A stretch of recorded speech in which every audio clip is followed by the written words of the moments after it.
Seguimos en Hoy por Hoy Vigo, entrevista dual como cada martes, y tenemos con nosotros al delegado del Estado en la Zona Franca, así que nos vamos a acercar a Zona Franca de Vigo para hablar con su delegado, David Regades. ¿Qué tal? Muy buenas tardes. Muy buenas tardes. Bueno, supongo que preparando las visitas, delegado, visitas guiadas, quiere que la gente también, bueno, usted siempre lo ha dicho desde la inauguración, que ahí estuvimos presentes y haciendo un programa que quería que fuese un espacio abierto a la ciudadanía. Esto todavía se va a acrecentar más con esas visitas guiadas. Bueno, la verdad que objetivo conseguido, ¿no? Nosotros cuando traíamos las oficinas de la Zona Franca a la calle Arenal, volver un poco al origen, ¿no? A donde habíamos empezado hace 75 años construyendo aquellas 2 caballos furgoneta, que fue la llegada de Citroën a Vigo y que fue la transformación de la industria de la ciudad, ¿no? Una ciudad que estaba focalizada en el sector naval, en la pesca, y que esto, bueno, fue lo que lo industrializó y al final lo que lo expandió, ¿no? Unas instalaciones, que esa planta baja que está dedicada a punto de encuentro de ciudadanos, punto de encuentro de asociaciones culturales, asociaciones empresariales, pues está teniendo lleno todas las semanas, porque todas las semanas tenemos más de un evento, más de un acto. La semana pasada hacíamos Franqui Atlántico en las instalaciones de la Zona Franca, y este año pues tenemos una organización dedicada a la internacionalización este miércoles. Es decir, estamos todos los días con actividades y con eventos. Para nosotros eso era una de las claves y va a seguir siéndolo. Y después, bueno, la última semana de mes es una semana que todas las organizaciones vinculadas al Gobierno de España, todas las herramientas que tiene el Gobierno de España en el territorio, pues tenemos que abrir las puertas y dedicarlo pues a abrir las puertas a la ciudadanía, ¿no? Abrirnos a la sociedad. Sí. Y con eso de las puertas abiertas, lo que queremos, ya el año pasado más de 500 personas pasaron por la Zona Franca en esa semana de puertas abiertas, y yo esperemos que este año se vuelva a batir récord, y ya hay muchas asociaciones, organizaciones, personas individuales que se apuntan a la visita, a conocer un poquito más pues la Zona Franca y qué es lo que hacemos pues en todos nuestros edificios, en todos nuestros espacios.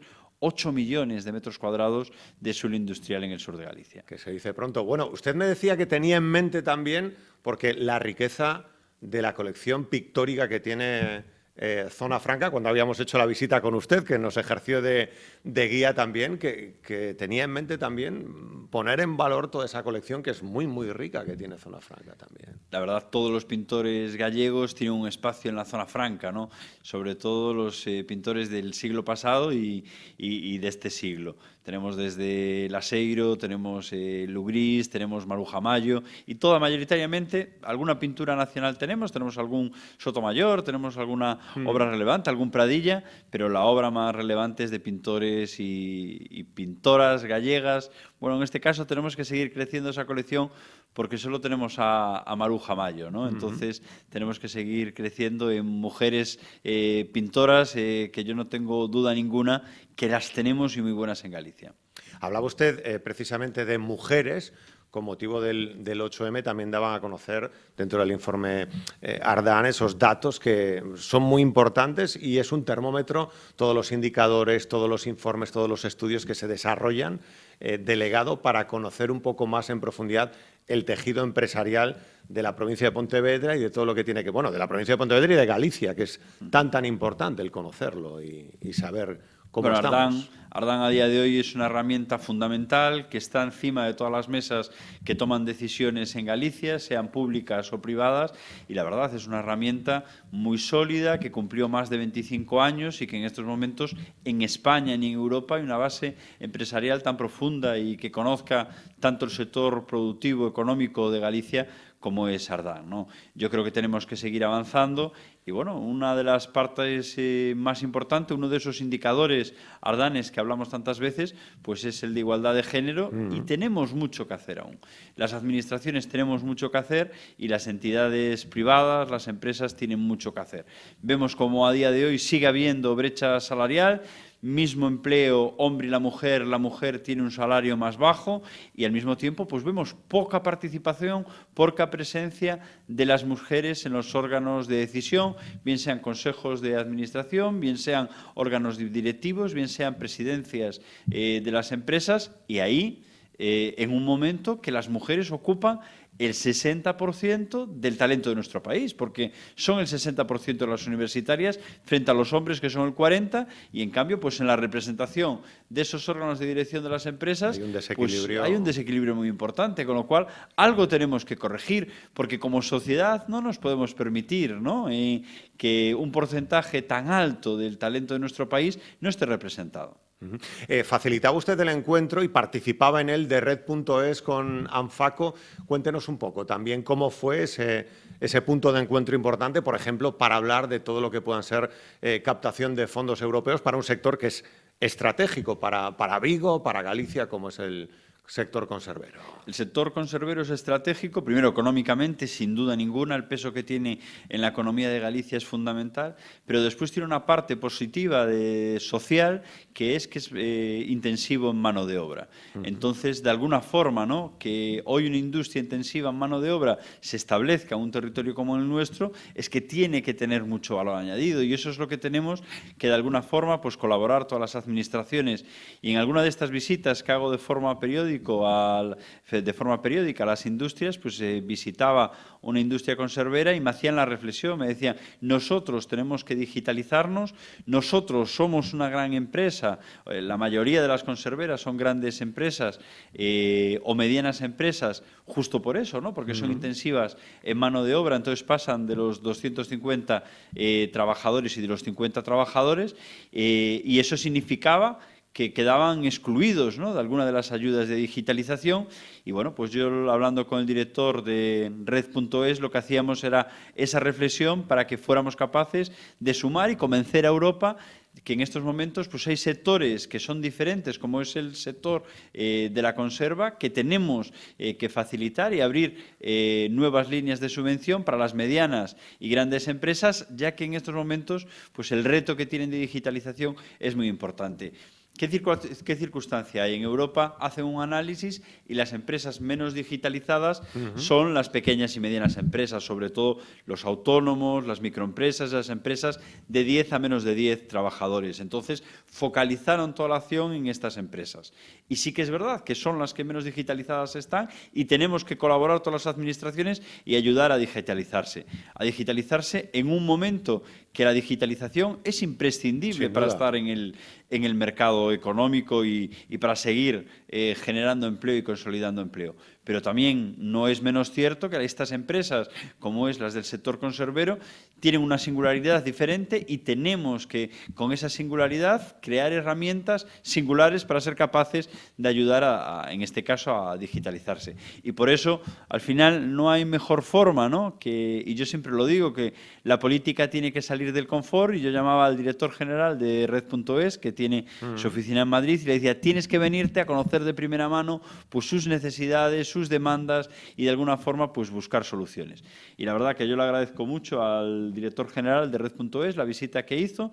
Hicimos esa reunión con la gente de Anfaco en nuestras oficinas y bueno, desde ahí cogimos varios compromisos. Lo primero, el seguir apostando en Europa para que se abra esa nueva línea de subvención para estas pequeñas y medianas empresas que tienen una singularidad distinta y al mismo tiempo pues ya de forma inmediata hay una línea de ayudas, una línea de subvenciones que se adaptan en este caso al modelo de empresa de las conserveras gallegas para la formación no solo de los usuarios, sino en este caso también de los directivos y de los trabajadores de las empresas conserveras, y que es una herramienta que ya pusimos a disposición el propio viernes. Dígame una cosa, señor Regades, porque está usted también muy pendiente de todo lo que son los grandes eventos como Mindtech, como Conxemar. Ha habido líneas que se han abierto y usted mismo las ha abierto para colaborar con esos grandes eventos.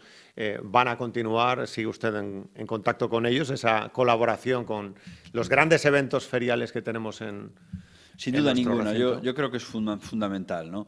Hay un sector industrial muy potente en nuestra ciudad, muy potente en esta área, y que esa potencia ese talento todo se muestra en distintas ferias, como puede ser Maite, como puede ser Consemar, como puede ser cualquiera de las... Bueno, le veíamos a usted en el Salón del Automóvil el otro día de la inauguración. De la, sí. de la semana pasada, como puede ser Navalia, una gran feria que ya en estos momentos está completamente consolidada. Y bueno, nosotros lo que estamos ya firmando los acuerdos plurianuales, la última vez que firmáramos con Maitec un convenio lo habíamos firmado por 2 años y en estos momentos vamos a firmar nuevamente un convenio por 2 años, es decir, para esta edición de este año y para la siguiente edición de Maitec. Y así lo vamos a hacer con Navalia, así lo vamos a hacer con Consemar, así lo vamos a hacer con el Salón del Automóvil, que tuvimos participación. Por cierto, la Zona Franca empezó a participar en las ferias con la llegada de este delegado a la Zona Franca. Y bueno, yo creo que es fundamental, ¿no? Incluso en algún momento planteamos, igual que hace la Zona Franca de Barcelona, aumentar esa intensidad participando de forma directa en el IFEBI. Bueno, ahí se decidió por parte de la Xunta de Galicia que prescindieron de este músculo empresarial que es la Zona Franca. Entonces fue cuando decidimos, bueno, pues entonces vamos a actuar de forma directa con las ferias, con cada una de las ferias, y así lo estamos haciendo y la verdad está teniendo un éxito. Y en el caso de Navalia, por ejemplo, hacemos a través de jornadas de internacionalización que, bueno, que ayudan mucho a nuestras empresas. Cuanto más diversificado esté el riesgo, mucho mejor, y en este caso, pues cuantos más clientes tengamos y esos clientes estén en más mercados, mucho mejor, y lo hacemos a través de esa herramienta tan potente que tiene la Zona Franca, que es Vía Exterior, que, por cierto, el 90% de las empresas que participan con nosotros, es decir, de cada 10, 9 son capaces de vender sus servicios o vender sus productos en el exterior, con lo cual un éxito casi total, ¿no? La verdad que a mí me alegra mucho y cada vez que veo los indicadores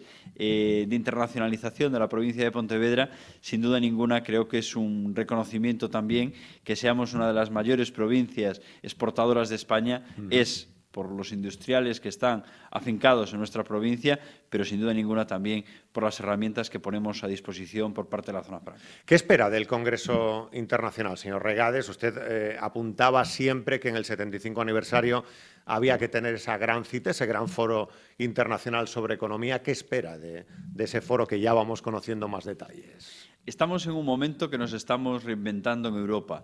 Europa tiene una estrategia que es reindustrializar Europa en un modelo de incertidumbre, con la inflación de los precios, con la subida de la energía, esta guerra de Putin en Ucrania, que esperemos que se acabe cuanto antes, pero que está trastocando pues, esa recuperación económica que estábamos llevando a cabo después de la pandemia, después del COVID. Y la verdad, las cosas, y tenemos también que reconocerlas.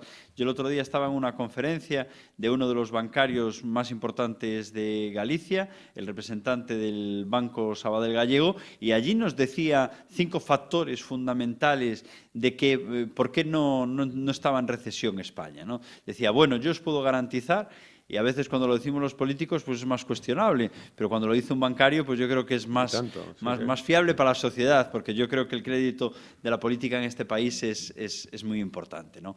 Y decía, pues uno de los factores que hace que España no esté en recesión y el resto de Europa sí, y no tengamos ninguna posibilidad de entrar en recesión, lo primero es nuestra falta de dependencia con el gas ruso o con el gas africano. Y eso es porque lo hicimos muy bien, sobre todo estos últimos 6 años de gobierno de Pedro Sánchez.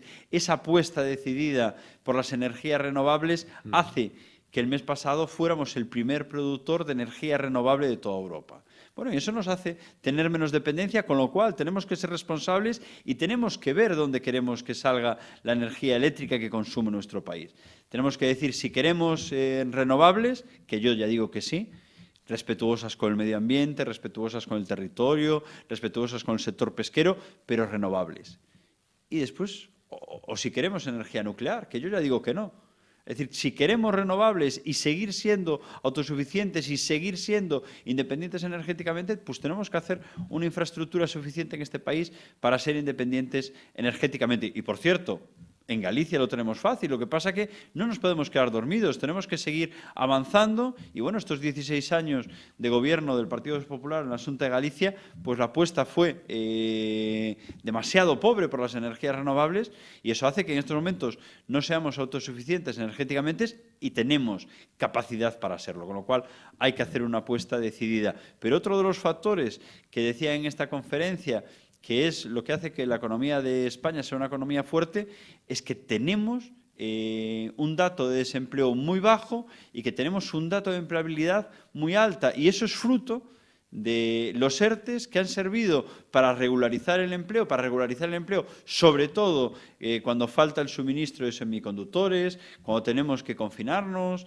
cuando tenemos una necesidad de logística que hace que tengamos que reestructurar la producción. Sí. Y toda esa flexibilidad que hemos sido capaces de implantar en este país ha hecho que durante la crisis del 2008 se destruyese empleo y algo más importante, se estaba destruyendo empresas, con lo cual, a la hora de reactivarse la economía, no teníamos donde poder realizar nuestras funciones como trabajadores, como trabajadoras, y con esta estructura que se ha creado de los ERTEs, pues lo que se ha conseguido es mantener el empleo y mantener también la industria. Entonces, cuando se recuperó la economía, fuimos capaces de volver a entrar en velocidad de crucero. Pues esos dos grandes valores, esas grandes fortalezas, unida al endeudamiento. Nosotros en estos momentos tenemos un endeudamiento bajo familiar, tenemos un endeudamiento bajo de las administraciones y tenemos un endeudamiento bajo de nuestras empresas. Y eso hace que tengamos una fortaleza que nos está sirviendo también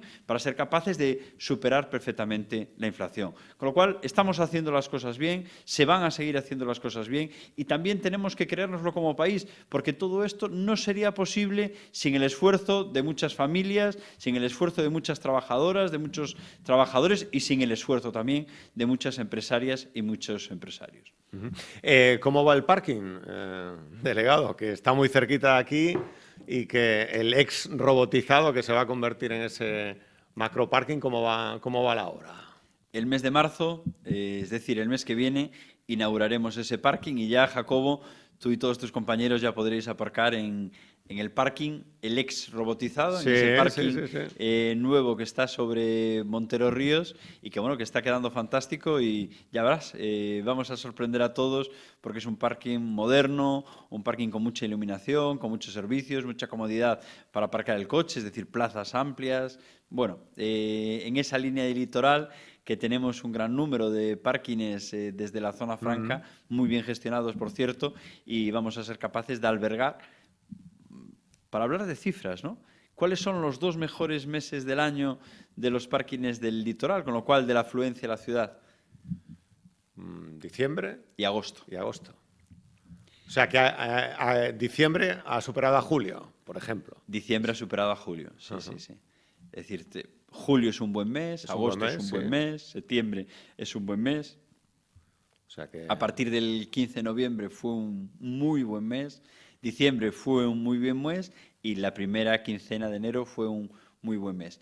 Creciendo todos los meses, creciendo la ubicación todos los meses, la rotación, pero bueno, tenemos en estos momentos desestacionalizado algo que es el uso de los aparcamientos públicos del litoral, que son un indicador de lo bien que se está haciendo también en la ciudad en políticas tan concretas como es el reclamo de CIES, Patrimonio de la Humanidad, que es lo que nos llena los parkings en verano y, bueno, algo que el alcalde, ¿no?, que junto con esa reclamación que hace de CIES, de Patrimonio de la Humanidad y que llena las CIES todos los veranos, pues también la Navidad, claro, que hace que se llenen los parkings todas las Navidades. Y yo lo digo porque son datos públicos, pero eso significa que se llenan restaurantes, que se llena comercio, que se llenan hoteles, que se hace una dinámica económica en el sector de los servicios, el sector terciario de la ciudad, brutal, que hace que se pueda repartir pues, algo tan importante como es la riqueza a través de los salarios, ¿no?, porque esto genera muchos puestos de trabajo.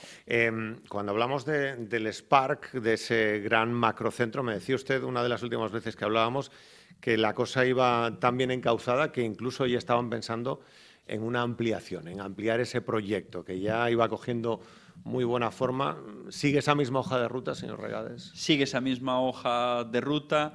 Y yo creo que este mes, el mes de marzo, será el mes en el que presentemos pues, un avance importante de ese proyecto de Spark, que va a ser un referente, porque es una industria nueva, la industria de los semiconductores, la industria de los chips, y en este caso con mucho valor añadido, porque es una industria altamente tecnológica y lo que va a hacer, ¿no?, al afianzarse en nuestra ciudad, va a ser la tercera planta de producción de semiconductores de Europa, que ya se está dibujando los planos de ese nuevo centro y que vamos a poner la primera piedra de ese nuevo centro antes de final de año.